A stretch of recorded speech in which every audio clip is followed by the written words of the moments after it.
as we have to talk about a fight that I'm really not excited for, but it's going to happen anyway.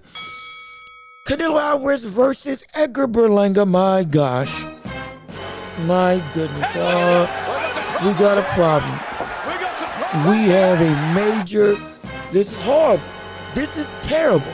This is outright stupid on the side of Canelo. There is no business to be had with Edgar Berlanga in any way, shape, or form close to the top of boxing. He doesn't belong in the ring, doesn't belong in the locker room, doesn't belong in the arena as Canelo Alvarez. With all of this, we still don't have David Benavidez versus Canelo Alvarez. How is it that Berlanga, who is for all intents and purposes a bum compared to Canelo, nowhere close to accomplishing anything to put him in line to have an actual title shot? Who should be there is David Benavidez. Yet that fight's not going to happen. And this is terrible on the side of Canelo. If anything, if there was any point in time to give David Benavidez an opportunity for an active title shot, would be this. It would make all the sense in the world to make David Benavidez fight Canelo now.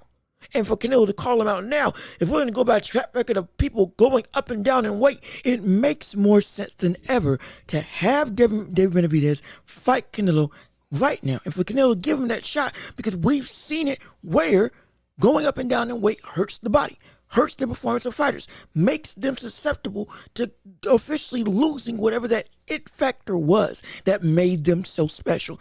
That's what Canelo could have had right at his feet, and still he doesn't give the opportunity with David Benavidez moving up to 175, force him back down to 168. If he says he can make it and still be just fine, make him prove it and potentially diminish his powers.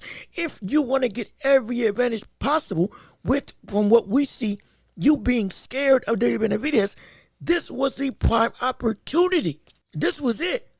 This was absolutely, if any point in time was being done to give David a chance to fight for the titles, this was the time. And you still didn't do it. You still didn't do it. And you're fighting Edgar Berlanga, of all people, Edgar Berlanga. A brother who, again, outside of it, even in his last performance, still has not shown anything to give me credence to say he deserves to have a shot at any form of championship. His name isn't even that big. He's just, he was hot when he was getting all those knockouts in a row. But then once he got exposed, even in his wins, as somebody who just isn't all that, and he still gets these up, it's a stupid and ignorant thing that we had to deal with as boxing fans when it comes to not being able to get the fights that we want to see. And Canelo is this direct one that is holding all of this up. This is going to hurt his legacy. This is going to hurt how we view Canelo. Because now, once he's got it all, instead of acting as a champion, he is acting as a champion. Now, that seems redundant. That seems like a stupid statement. But here's what I mean. When you act, there's two ways to act as a champion. You can act as a champion who's hungry, and you can act as a champion who has it all. Acting as a champion doesn't always just mean a good thing. If you sit and you let yourself become lax in your willingness to keep on pushing yourself, then you're acting as a champion who has it all. And it's the worst thing for you. It's terrible. You then don't give people opportunities. You take easy fights. You act like you don't need to do anything. Conor McGregor right now in the UFC is acting, hey, like a champion, but one that's got it all. He don't even got a belt. He lost the belt and lost a couple times in his career. Yet still, he's acting like the man who's got it all. The man who has everything and needs nothing. Hence, I can just sit back and do whatever I want to do. We saw it with Tyson Fury. Tyson Fury acted as a champion, especially after his fight with Deontay Wilder. But he wasn't a champion that was still looking to challenge greatness. It was a champion that had it all.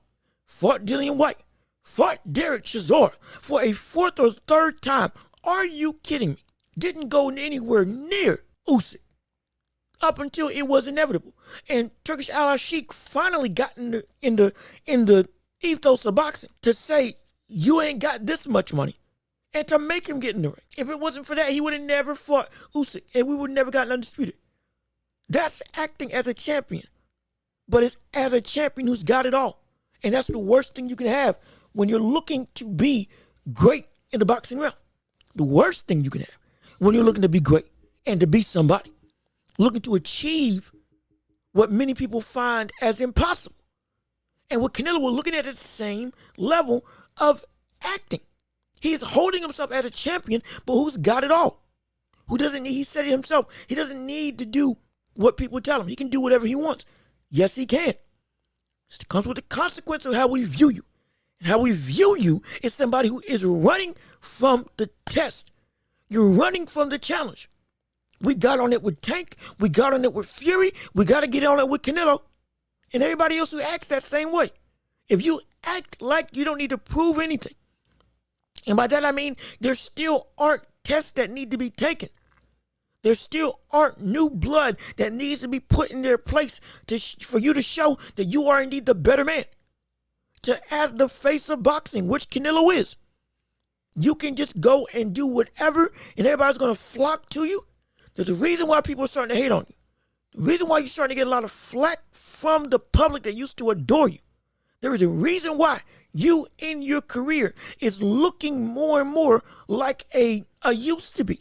You're looking like a used to be. You used to be a Canelo that made everybody not only sit in their seats in awe and wonder, but you kept pushing yourself. Now you don't. You got undisputed and you still chose multiple times over your reign to not fight the best of the best. We're not saying Caleb Plant. We respect it. We're not saying Billy Joe Saunders. We respect it. But once you got all the belts to unify, and there was only one name that was available, you fought everybody under the sun. And I respect Jaime Munguia. But now this is the straw that makes us look at you and say, what in the world are you doing? How could you? As somebody that's supposed to be the man in boxing. You can do whatever you want, but what you're doing is a disservice to yourself, to the belts that you hold, and the legacy that you're trying to achieve. You cannot be the greatest Mexican boxer that we have ever seen if you keep on going down this road. Your biggest test is going to achieve greatness at a level that you never achieved by going and being mandatory for the undisputed title at 175. Yes, you won a belt, but you never beat all four, and you never won all four, and you never beat Bivol. And if we see better BF or Bivol come out as the undisputed champion, and Benavidez comes through and beats either one of them, it'll be something you would have never done. And his legacy will be seen as potentially way up here because he kept on pushing himself. Even when he was, I believe, the WBC champion and was the mandatory for your undisputed status, as an interim champion, excuse me. Mandatory for your undisputed status. Beat every reputable opponent, both that you had faced and that you hadn't faced. Caleb Plant and Boo Boo Andre. Beat everybody. David Lemieux knocked him out. We can keep Durrell, beat him. We can keep going down. He beat everybody. And you were the last man to get in the way. And you kept on evading. But with you being backed by all the belt commissions because of how much money you bring in. Allowing you not to get stripped, not to get held against, and not to have to fight that mandatory. But Benavidez has always been a fighting champion. And he still didn't get that shot. But doggone Edgar Berlanga, a brother who has not showed anything that of evolution, of skill. Power's now been relegated to, oh, it's okay. It's good, but it ain't nothing incredible. And he can be exposed at a moment's notice. That's the opponent you give a title shot to for the undisputed championship. It's laughable.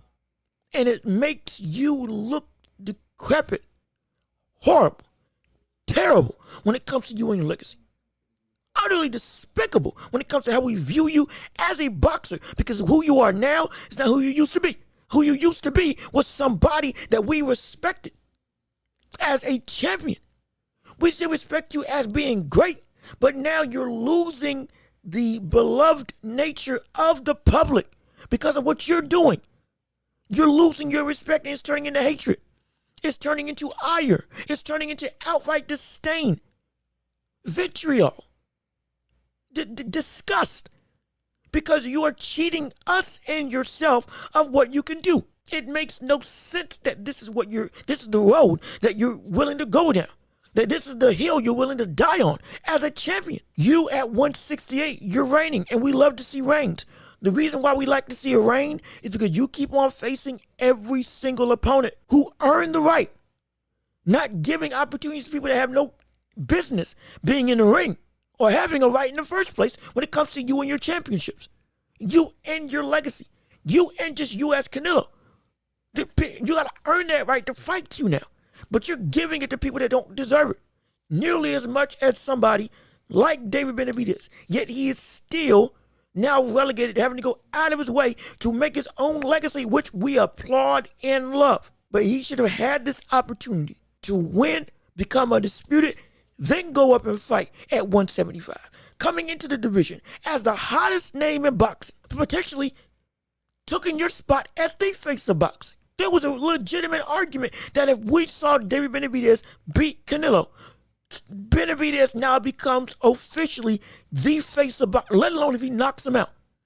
With how dominant he's been, with how destructive he is, how much fanfare and how fan-friendly he is as a fighter. Somebody who will not be afraid to talk smack to you, to take it to you in press conferences, take it to you in the ring. Wants blood, wants a fight, wants a war, wants to break you down and beat you up. Everything that we want as boxing fans. He brings all that and more with a no-nonsense mentality. Yeah, he's fun, but don't get it twisted. That brother is out for blood, and he makes it known every time he steps in the ring. And that is a man who can be one of the top faces in boxing. If he beat, let alone if he knocked out Canelo Alvarez, he's got that title if he does that. It's a real argument.